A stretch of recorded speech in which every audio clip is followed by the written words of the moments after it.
YouTube, welcome back. It's your boy Davidedo, back like we never left. And since you're back, go ahead and subscribe. It will help my channel a lot. Really wanting to try to grow this channel as much as I possibly can. First goal right now is let's try to get to 1,000 subscribers, then 5,000, then 10,000, and so on and so forth. So excited for that. Excited for your support and helping with growing this channel. Today I'm going to be doing another pair of customs. There are going to be some Nike Court Visions. We're doing a Spider-Man theme on them. So without any further ado, let's get into it. All right, first things first, got to get the laces out. Okay. So getting the laces out, like I said, these are going to be some Nike Court Vision mids. We're doing the Spider-Man, but I'm going with Miles Morales, and then what's the girl's Spider-Man name? Gwen Spider. Will be on the sides with a bit of a city skyline, and then spider webs on the front and back and that kind of thing. So hoping they come out pretty good. So first thing first, like I said, laces removed, put shoe trees in, and then wipe them down with some acetone and got them all cleaned up. Next, of course, get those soles all taped up because I do not want to get any paint on them. Don't want to get them messed up. And you know, the better you do your prep work, the better you prepare, the better the outcome of the end result, right? So here you can see me taking off some tape from doing some stencil work. Sorry, I lost quite a bit of footage when it came to the steps, but you can see me right here kind of removing some of the stencils I've already done, some airbrushing on the first color, and this was specifically for the spider web part right here. I will be removing quite a bit of the tape, but not all of it, because there's more stencils and things that have to be laid down for this specific shoe, excuse me.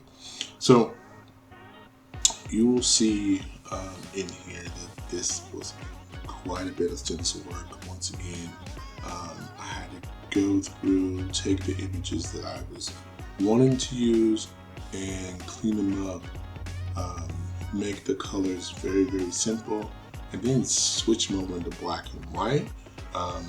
That way I can remove the white negative space so I can get a clean cut on my Cricut with all the different shapes and things, and how to create a skyline and so on and so forth to get all the senses I needed for this. So really thinking about your composition of whatever shoe that you're doing, what your layout is going to be, what those things look like and feel like on the shoe.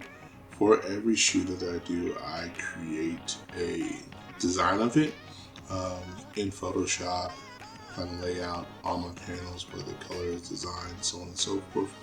So I have a great tool or reference to work from while I'm creating my shoes. So maybe I should start doing some shorts that are like from, what do you call it?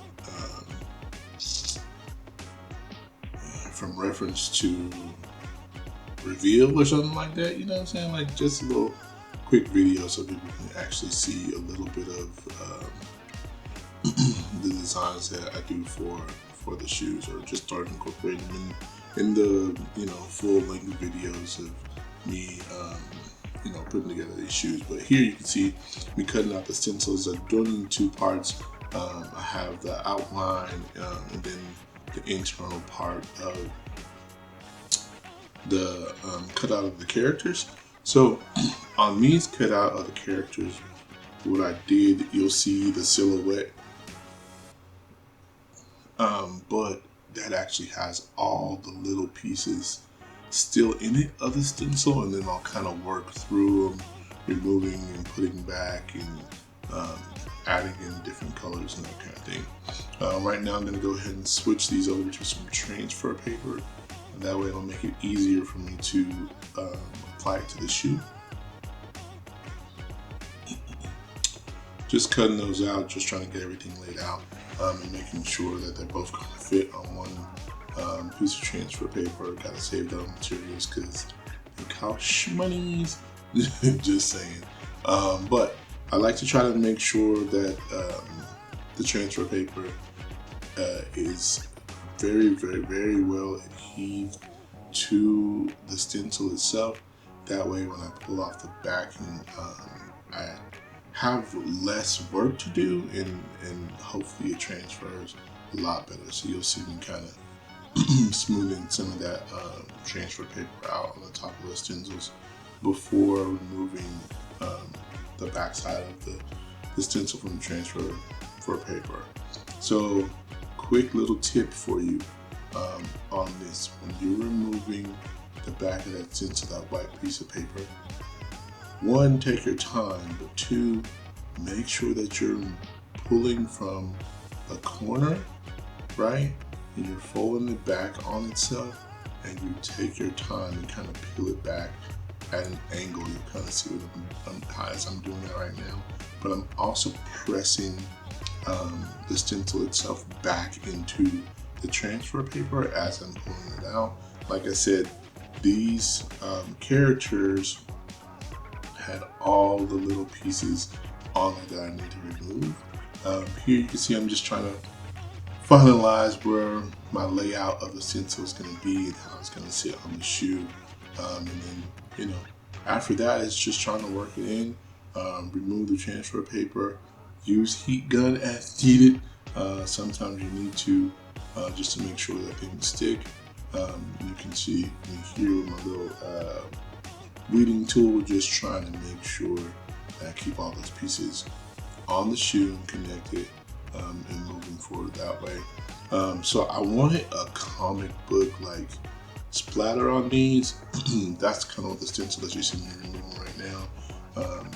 I believe I did it in like a light gray color, but just, you know, removing all the stencils. At this point, all the work has been done outside of doing some touch-up work, which you should be seeing come up here pretty fast.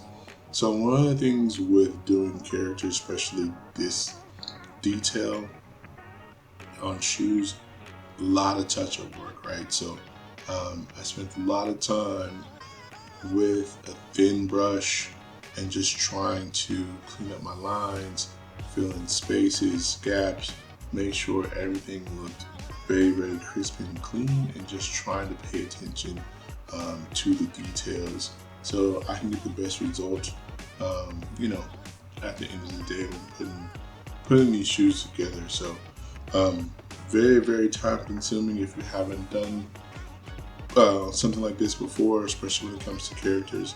I probably should have gone a little bit bigger instead of doing a full body scale of the entire character, but I think they came out pretty dope and clean. You let me know what you think down in the comment section about them. So final thing, just kind of removing the tape from the bottom. This is always kind of that satisfaction moment, you know, when you get that clean line across the bottom and everything comes out crisp. Getting them laced up, man, and then after that, you know, those shoes are done and they're ready to go off to the customer. So if you made it this far, I greatly appreciate it. Thank you for watching.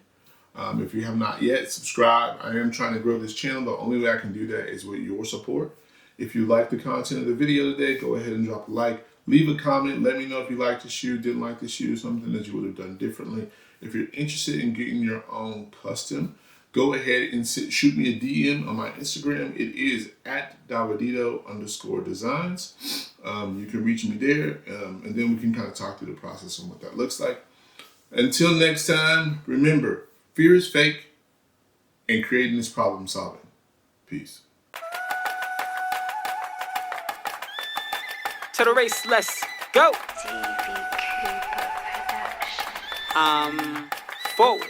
Listen, it takes wisdom to grab these sneakers and spin them. Cut a couple of linen and match them up with the denim called Davidedo. He'll cook it up like a kilo and have your Air Ones appropriate with the stilo.